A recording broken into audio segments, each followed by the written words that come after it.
Friends, welcome to our channel. ఆంధ్రాలో అయినా and తెలంగాణలో అయినా మంచిగా పెళ్లి భోజనాలలో వడ్డించే సాంబార్ అయితే ఒక్కసారి ఇలా చేసి చూడండి. మంచిగా హెల్దీగా టేస్టీ సాంబార్ అయితే రెడీ అయిపోతుంది. వేడి వేడి అన్నంలోకి నోరూరించే కమ్మటి సాంబార్ అయితే ఇలా చేసి చూడండి. అద్భుతంగా టేస్టీగా ఉంటుంది. 1 కప్పు పప్పు తీసుకున్నాను, కొద్దిగా లైట్ గా చింతపండు నానబెట్టుకున్నాను, ఇంకా ఒక ప్యాన్ పెట్టుకొని ఆయిల్ పోసుకున్నాను. ఈ వేసవి కాలంలో ఫ్రైలు ఎక్కువగా తినకుండా మంచిగా లిక్విడ్ సూప్ లాగా కర్రీస్ అయితే చేసుకుంటే బాగుంటుంది. అందులో ఇంకా ఈ పప్పు చారు అయితే వారంలో 4-5 సార్లు ఉండాల్సిందే ఖచ్చితంగా. ఈ సాంబార్ చేసుకోవడం అయితే చాలా ఈజీ ప్రాసెస్, చాలా టేస్ట్ కూడా బాగుంటుంది, లిక్విడ్ లాగా ఉంటుంది, మంచిగా నచ్చుతుంది, ఈజీగా తినొచ్చు కూడా. కట్ చేసి పెట్టుకున్న ఆనియన్స్ అండ్ పచ్చిమిర్చి, కొద్దిగా జీలకర్ర యాడ్ చేశాను. ప్రాపర్గా వేయించుకోవాలి. ఈ సాంబార్ అంటే అందరికీ ఇష్టం ఉండదు, కొంచెం మందికి ఎక్కువగా ఇష్టం ఉంటుంది, కొంచెం మందికి అస్సలు ఇష్టం ఉండదు. చాలా మందికి అయితే ఇంకా పిల్లలైనా పెద్దవాళ్ళైనా చాలా ఇష్టంగా అయితే తింటారు. ఇంకా ఇది హెల్దీ ఫుడ్ కూడా.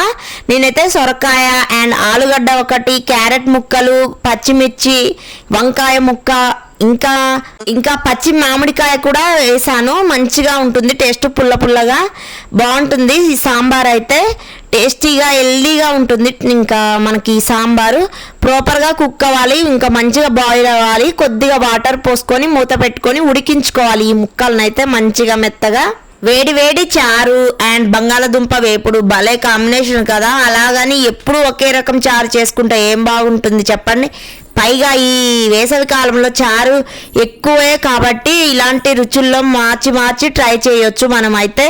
ఈ వేసవి కాలంలో వారంలో 4-5 సార్లు అయితే సాంబారు, పప్పు, చారు, ఇంకా కొద్ది వెరైటీస్ అయితే రెసిపీస్ ఖచ్చితంగా చేస్తారు.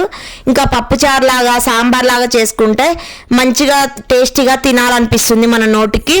ఫ్రైలు ఎక్కువగా తినడం వల్ల మనకు అంత టేస్ట్ అనిపించదు, మనకి ఎండాకాలం అస్సలు తినబుద్ధి కాదు కూడా. 1 కప్పు పప్పును తీసుకున్న తర్వాత 1 గంట వరకు నానబెట్టుకోవాలి. ఇంకా మంచిగా కడిగి ఒక ప్యాన్లోకి తీసుకున్న తర్వాత ఉప్పు, పచ్చిమిర్చి యాడ్ చేసుకోవాలి. చింతపండు కూడా వేసాను. కొద్దిగా పసుపు, నూనె యాడ్ చేసుకొని బాగా బాయిల్ చేసుకోవాలి. పప్పును అయితే మంచిగా ఉడికించుకోవాలి. ఇంకా పప్పు అయితే ఉడికిందండి. ఇలా ఈ ప్రాసెస్కి అయితే రావాలి. పప్పు మంచిగా మెత్తగా ఉడకాలి. ఉడికిన తర్వాత ఉడికించుకొని పక్కన పెట్టుకున్న ముక్కల్ని మనమైతే అన్నిటినీ యాడ్ చేసుకోవాలి. హోటల్ స్టైల్లో అండ్ పెళ్ళిళ్ళకి మంచిగా సాంబార్ అయితే ఈ విధంగా చేస్తే మంచిగా కుదురుతుంది, టేస్ట్ కూడా బాగుంటుంది. మ్యాంగోస్ వేసుకోవడం వల్ల పుల్లగా టేస్టీగా ఉంటుంది ఈ సాంబార్ అయితే. ఆంధ్ర కానీ తెలంగాణ కానీ అండ్ హోటల్స్లలో, రెస్టారెంట్స్లలో ఖచ్చితంగా ఈ సాంబార్ పప్పుచారు అయితే ఉంటుంది. తెలంగాణలో కానీ ఆంధ్రాలో కానీ ఎక్కడైనా కూడా మంచిగా పెళ్ళిళ్ళకైతే మంచిగా చేస్తారు హోటల్ స్టైల్ లాగా.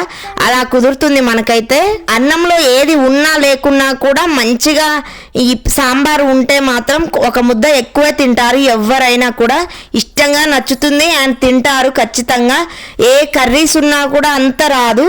ఈ పప్పుచారు ఉండడం వల్ల అయితే మంచిగా హెల్ప్ అవుతుంది, బాగుంటుంది, టేస్ట్ కూడా హెల్దీకి కూడా మంచిది.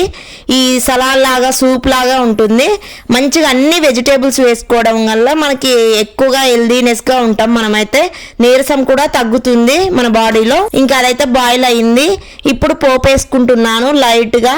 ఇంకా పప్పు సాంబార్ని అయితే తాలింపు పెట్టుకుందాం. మనం ఎల్లుల్లి అండ్ ఎండుమిర్చి, కొద్దిగా జీలకర్ర అండ్ ఇంకా ఒక 2 మినిట్స్ అయితే బాగా బాయిల్ చేసుకోవాలి. నేనైతే ఇంకా పక్కన పెట్టుకున్న వెజిటేబుల్స్ అన్నిటిని యాడ్ చేసుకున్నాను. అందులో ఆవాలు అండ్ కరివేపాకు యాడ్ చేసుకొని ప్రాపర్గా వేయించుకోవాలి. ఇంకా ఈ పప్పు సాంబార్ అయితే ఖచ్చితంగా అన్నంలోకి అండ్ ఇడ్లీ, దోశ, చపాతీ, పరోటాలోకి అయితే మంచిగా ఉంటుంది. టేస్ట్ అయితే వేరే లెవెల్ ఉంటుంది. అన్నిట్లోకి యూజ్ చేసుకోవచ్చు, ఇష్టంగా కూడా తింటారు ఎవరైనా.